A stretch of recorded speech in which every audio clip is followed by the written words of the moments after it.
Oke, segitu aja buat video kali ini. Jangan lupa like dan share video ini. Gua Charles pamit undur diri.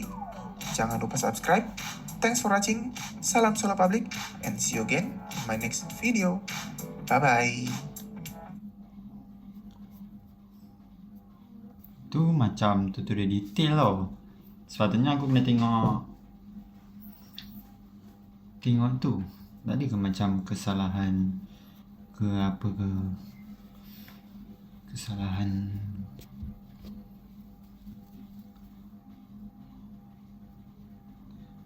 apa nak tengok lama tu baik. Kalau ni Berhubung di patch kali ini kita lagi dipaksa akrab sama yang namanya meta healer, ngebahas hero-hero healer kayaknya bakalan menarik nih. Cuman karena kebetulan hero-hero healer itu role-nya support, jadi ya kenapa enggak? Sekalian aja aku bakalan bahas fungsi dari ke-12 hero support yang ada di Mobile Legends. Let's go! aku nak cari solution dia. Kalau kita apa nak buat dengan ChatGPT, apa yang aku patut buat untuk sukses dalam practice tu. Aku tak boleh main mod-mod lain selagi mod practice aku tak terjawab. Ya, pembahasan kita bakalan kita mulai dengan support tank. Di sini ada 3 hero. Yang pertama Minotaur. Minotaur ini tuh punya kelebihan dari semua support yang ada di list kali ini. Dia bisa dibilang sebagai support yang paling tebal karena basicnya itu dia tanker. Dan dimasukin ke role support karena ya skill 2-nya itu bisa nge-heal diri sendiri dan nge-heal teman satu timnya. Kemampuan sisinya termasuk kemampuan sisi dengan radius terluas di antara semua support tank atau bahkan pure tank sekalipun karena area hentakan ultinya tuh gede banget. Cuman sayangnya cooldown skillnya itu berasa lama banget, terutama skill ultinya. Jadi kalau mau main hero ini tuh benar-benar harus pakai timing yang tepat. Dan karena tank itu dibikin item defense, jadi kekurangan dari segi cooldownnya ini tuh nggak terlalu bisa diantisipasi. Karena ya kalau kita fokus ke item cooldown, otomatis jadi nggak terlalu tebal. Untuk dari komposisi tim, Minotaur ini bakalan cocok banget kalau ditemenin dengan komposisi tim yang hero-heronya itu serangan areanya luas. Kayak misalkan Odette atau Hanabi yang nembaknya bisa mantul-mantul ke banyak hero, Melissa, dan hero-hero lain yang serangannya itu bisa mencakup area besar. Karena beda sama Tigreal, Kufra, atau Atlas yang bisa ngumpulin lawan ke satu titik, Minotaur ini cuman bakalan ngasih efek airborne aja. Jadi musuh itu nggak pindah posisi. So, skill-skill dengan area luas itu bakalan sangat berguna banget buat dikomboin sama Minotaur. Tapi kalau di tim kalian itu nggak ada hero-hero yang damage-nya itu lumayan gede alias hero-hero bersama sekali, kayaknya Minotaur ini nggak akan terlalu cocok. Karena Mino ini bakalan oke banget buat war teamfight yang tipenya itu pick off, alias tipe war yang langsung ciduk dan harus ngeeliminasi musuh. Soalnya kalau main teamfight panjang, walaupun Minotaur ini gak akan terlalu cocok. Karena Mino ini bakalan oke banget buat war teamfight yang tipenya itu pick off, alias tipe war yang langsung ciduk dan harus ngeeliminasi musuh. Soalnya kalau main teamfight panjang, walaupun Minotaur ini termasuk hero tank yang punya kemampuan nge-heal, dari segi durabilitas sebenarnya dia nggak bisa dibilang tinggi-tinggi banget, terutama kalau skill ultinya itu lagi cooldown. Nah, Minotaur ini tuh bakalan efektif banget buat dipakai kalau kalian itu ketemu tim lawan dengan komposisi hero-hero yang tipenya itu teamfight, nempel-nempel, dan nggak terlalu lincah. Misalkan hero-hero match area, hero-hero marksman, dan lain-lain. Tapi Minotaur ini bakalan lemah banget kalau hadapin hero-hero yang justru punya kemampuan regenerasi atau hero-hero yang komposisi timnya itu diisi sama healer-healer kayak Estes, Rafa, dan Florin. Karena ya itu tadi, dia nggak terlalu bagus buat dipakai teamfight lama-lama. Hero-hero anti-sisi juga sedikit banyak bakalan ngerepotin Minotaur karena ya tadi ultinya itu cooldownnya lama banget guys. Yang kedua ada Lolita. Kalau Lolita ini jelas, dia ini si paling anti projectile karena tameng dari skill 2-nya itu bisa mantulin segala jenis serangan projectile. Plus dia itu juga punya kemampuan sisi area dari ultinya yang bakalan ngasih efek stun super lama sampai 2 detik kalau di charge dengan proper yang juga makan waktu sekitar 2 detik. Jadi ini tuh oke banget buat team fight gede. Sayangnya Lolita ini punya kemampuan sisi yang nggak bisa dibilang instan. Skill satunya harus bikin dia tuh ngedes dulu sebelum nge-stun lawan. Terus kalau yang berpikir buat pakai ultinya langsung dipencet, sekali lagi skill ultinya ini bakalan oke kalau full charge. Kalau langsung dipencet terus dipakai lagi dengan alasan buat nge-stop pergerakan lawan supaya cepat, kemampuan ini nggak akan terlalu efektif karena durasi stun waktu ultinya dipakai secara sesaat itu bakalan singkat banget dan nggak terlalu berasa guys. Nah cuman yang harus kalian perhatiin sebenarnya karena basic Lolita ini support tank dan bukan tank support kayak Mino tadi, jadi Lolita ini nggak bisa dibilang hero yang bisa diandelin banget buat urusan tahan badan. Iya, Lolita ini beneran harus ngandelin shieldnya untuk nahan badan yang tentunya karena ini skill jadi ada cooldownnya. So kalau tim kalian itu isinya jungler assassin, fighternya tipe pick off kayak di Road Ear atau hero-hero tipis lainnya yang nggak bisa diandelin buat nyerap damage banget, makanya Lolita ini di dalam tim itu bakalan lumayan ngerepotin buat kalian Dan tentunya buat teman satu tim kalian juga, jadi perhatiin komposisi tim kalian juga guys. Nah, karena Denny juga termasuk inisiator yang bisa nangkap hero se-area tapi nggak bisa ngumpulin lawan ke satu titik juga, jadi ya sama kayak Minotaur tadi, Lolita ini juga akan enak banget dikomboin sama hero-hero dengan cakupan serangan luas plus punya kemampuan nyerang multi target. Cuman bedanya kalau Minotaur tadi kayak lebih agresif, untuk Lolita ini mainnya harus lebih rapi aja karena dia harus nunggu sesaat sebelum pakai ulti sama flickernya biasanya. Kayak udah gue bilang di awal tadi, Lolita ini pastinya bakalan efektif banget dipakai buat ngelawan hero-hero tipe serangan projectile karena di patch sekarang dia itu bisa mantulin balik projectile-nya. Misalkan jungler kayak Granger atau Nathan, hero-hero match tipe projectile alias lempar-lempar benda kayak Harley, Novaria, Chang'e, dan lain-lain, itu bakalan lumayan repot kalau ketemu sama Lolita. Tapi balik lagi, Lolita ini bakalan lemah untuk hadapin hero-hero lincah yang susah ditangkap tadi. Kayak misalkan hero-hero super lincah, Fanny, Link, atau Joy, itu tuh bakalan bikin Lolita ini kesusahan. Dan pastinya Esmeralda juga ngerepotin. Karena Lolita ini punya kemampuan pasif yang bisa hasilin shield ke diri sendiri dan ke teman satu timnya,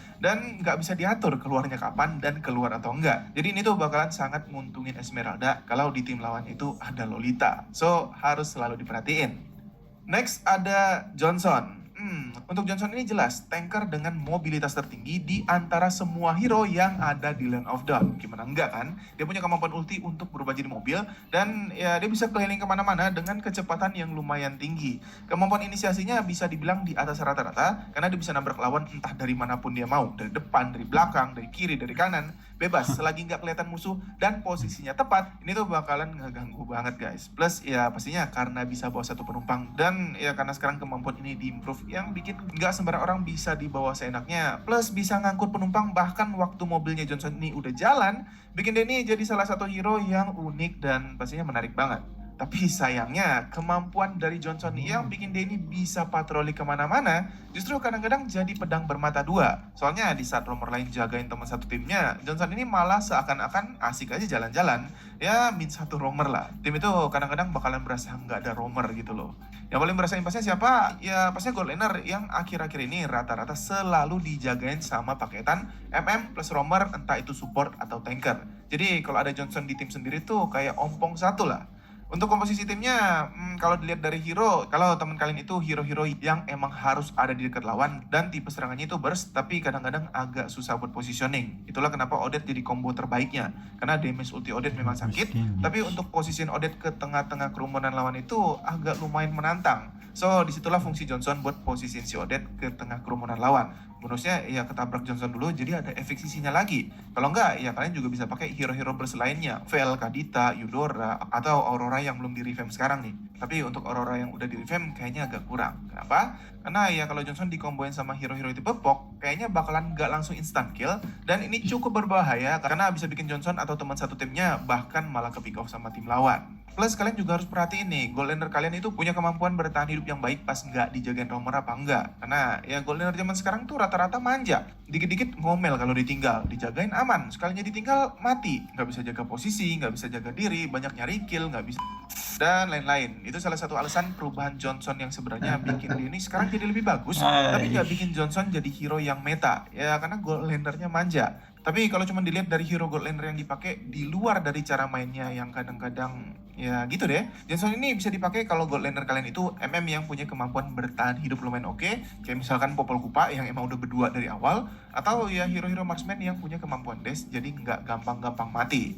Kalau hero marksman kalian tipe-tipe yang manja banget dan gak ada kemampuan kabur, enakan jangan pakai Johnson ini guys, kasihan. Bukan kasihan marksmannya, kasihan bintang kalian. Nah, Johnson ini sebenarnya paling efektif dipakai kalau kalian itu lagi hadapin hero-hero yang senang banget split push atau hero-hero yang banyak banget kelihatan di lane kayak hero-hero factor DPS. Karena rata-rata hero-hero split push itu bakalan sendirian, jadi kesempatan Johnson untuk nge-kill si hero lawan bakalan gede banget. Tapi sayangnya, Johnson ini bakalan agak kalah kalau ketemu sama tim yang tipe gameplaynya itu agresif. Karena kalau lawan itu agresif, biasanya Johnson yang kerjanya itu Tamasya di Land of Dawn tadi bakalan susah buat nge-cover temen yang di geng sama hero lawan. Jadi teman-teman kita itu bakalan sering ke pick off waktu kita itu lagi nggak ada. Baik lagi, siapa yang paling terancam? Marksman. Dan pastinya ya hero-hero anti sisi juga bakalan ngerepotin Johnson ini karena habis ditabrak, kalau kena anti sisi kayak misalkan ada Biggie atau hero-hero anti sisi sendiri lainnya, ya Johnson ini bakalan harus nunggu lagi cooldownnya yang mulai dihitung setelah dia ini nabrak sekarang. Oke, support tanknya udah. Sekarang kita geser ke support non-tank alias support healer. Favorit kita di patch kali ini. Buat healer ini gue bakalan jadiin satu aja ya, karena ya kurang lebih mereka itu sebenarnya mirip-mirip. Di healer itu ada 4, Rafaela, Estes, Angela, sama Florin. Kelebihan sama kekurangan dari keempat hero ini sebenarnya ya tadi lumayan mirip-mirip. Dari segi kelebihan, mereka itu sama-sama punya kemampuan heal, tapi setiap healer itu punya perbedaan yang lebih menonjol masing-masing. Rafaela punya kemampuan buat ngasih movement speed ke teman satu tim, jadi teman kita itu bakalan berasa lebih lincah, entah itu mau ngepok lawan atau buat kabur, ini tuh bakalan enak banget. Jadi Rafa ini bakalan oke banget buat nge-cover terutama gold laner dari awal pertandingan. Buat Estes, tentunya dia ini jadi healer dengan efek heal paling gede di antara healer lainnya, dan tentunya yang paling menonjol dari kemampuan heal areanya yang punya efek heal deres dan bisa nge-heal seluruh teman satu tim di sekitar Estes. Angela menonjol dari kemampuan shield yang bisa dipakai buat nge-cover satu hero dengan kemampuan ultinya, plus Florin ya lebih menarik lagi karena dia bisa nge-heal seluruh tim yang ada dimanapun, nggak harus dekat-dekat sama Florin. Cuman kalau ngomongin soal kekurangan, ya mereka ini juga sama aja. Namanya hero-hero support pastinya nggak bisa dipakai buat jagain garis depan dan nggak gitu bisa ngebadanin teman satu tim. Udah biasa lah ya. Plus satu lagi, untuk ngecek map juga sebenarnya bisa, cuman sedikit bahaya. Jadi harus benar-benar hati-hati. Nah, buat komposisi timnya nih, antara hero yang cocok dan nggak cocok di sini, keempat healer ini tuh kayak saling isi kekurangan. Jadi kalian bisa nentuin nih, komposisi tim mana yang cocok dipakai sama salah satu dari keempat healer ini. Buat Rafaela sama Estes bakalan cocok dipakai kalau hero-hero satu tim kalian itu tipe hero-hero yang nggak terlalu lincah, karena jarak heal mereka itu nggak terlalu jauh. Dan ya pergerakan mereka juga nggak lincah-lincah banget. Rafa agak lumayan lah kalau dia nge-heal movement speednya cepet. Cuman kalau dia mau nge-heal teman satu tim dan ngejarnya harus nge-heal dulu, ya yang ada pas deket nggak bisa nge-heal kan. So ini akan ngerepotin. Jadi kalau tim kalian diisi sama hero-hero yang mobilitasnya tinggi, kedua hero ini tuh bakalan agak kelimpungan. Kalau mau dibikin lebih sempit lagi, ya Rafa ini bisa dipakai buat tim yang komposisinya kuat di team fight, tapi lebih tipe-tipe hero burst, alias warnya nggak terlalu lama, atau kalaupun nggak bisa langsung nge-burst, ya tipe mainnya itu tarik ulur, bukan agresif. Sedangkan SS ini buat team fight yang agak lama juga lumayan oke aja, dan ya boleh nih war terus-terusan, karena ya healnya itu lebih deres dan durasinya lebih lama. Dengan catatan, kedua hero ini tuh bakalan lebih efektif kalau yang di cover itu hero-hero yang lumayan tebal, karena yang ngomongin soal team fight, durabilitas itu tetap penting. Kalau hero-nya terlalu tipis, kadang-kadang heal dari mereka tuh nggak cukup buat nutupin selama lagi fight. Nah, buat Angela justru kebalikannya. Justru Danny bakalan jauh lebih efektif kalau tim kalian itu diisi sama hero-hero pick off, alias hero-hero yang seneng buy one, atau ya 2 lawan 2 lah, nggak main full team fight. Karena ya selain area healnya yang nggak terlalu lebar, jadi susah buat nge-cover seluruh tim, kemampuan cover area dari Angela yang lumayan terbatas itu juga jadi salah satu alasan nih yang bikin Angela agak susah dipakai buat team fight. Tapi buat 1 lawan 1 mah oke banget.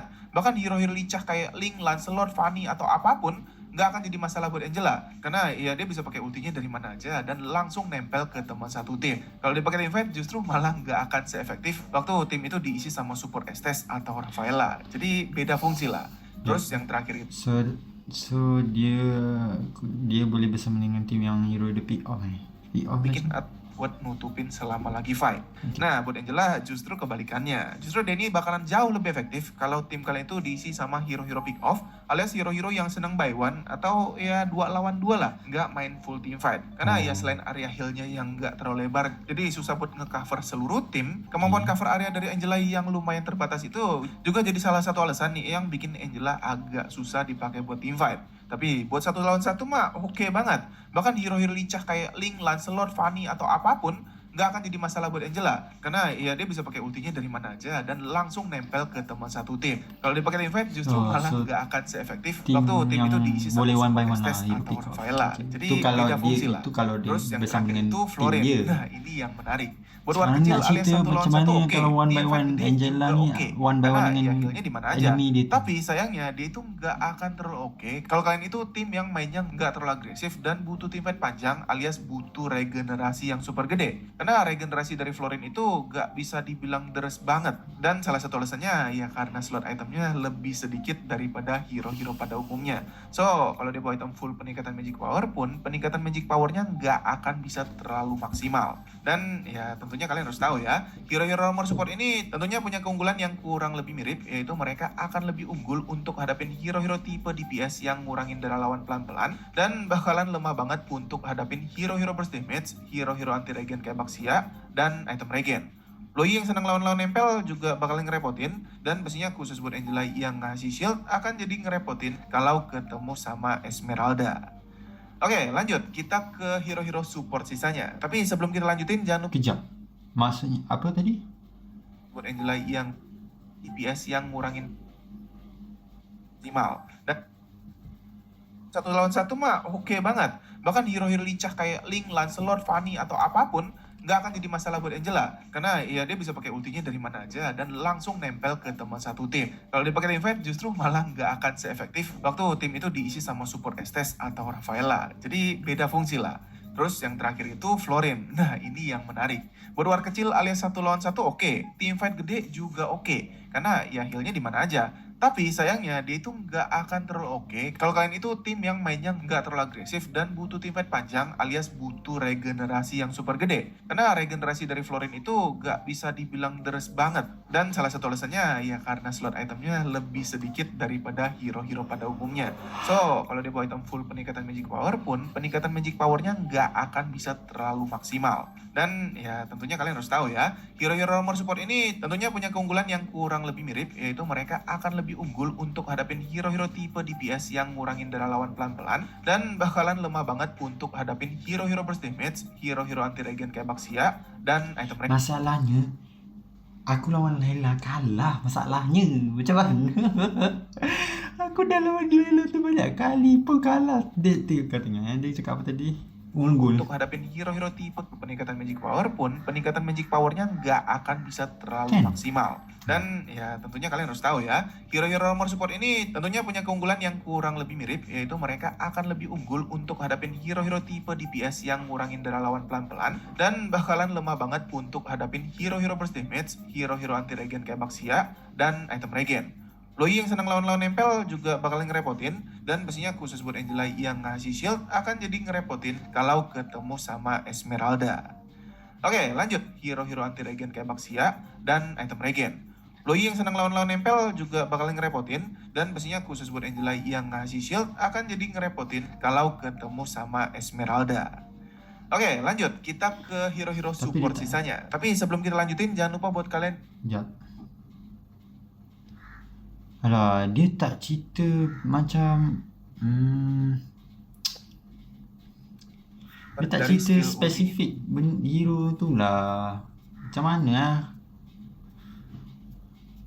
Sayangnya dia tak cerita ni tau. Angela ni dia bakal efektif kalau lawan, yelah tadi dia cakap keseluruhan dia cakap keseluruhan hero yang macam tadi tu. Hero yang DPS apa semua tu, itu efektif kalau dia lah, tapi dia akan jadi lemah kalau dia lawan dengan yang ada boost lah apa semua. Masalahnya semalam aku lawan Layla tu dah banyak kali kalah. So macam mana nak kata tak menjawab soalan aku. Dia tak bagi solution tu, aku tak tahu. Lagi jap kita tengok item lagi. Sikit item. Tengok item ni. Halo guys, balik lagi di channel Charles Studios.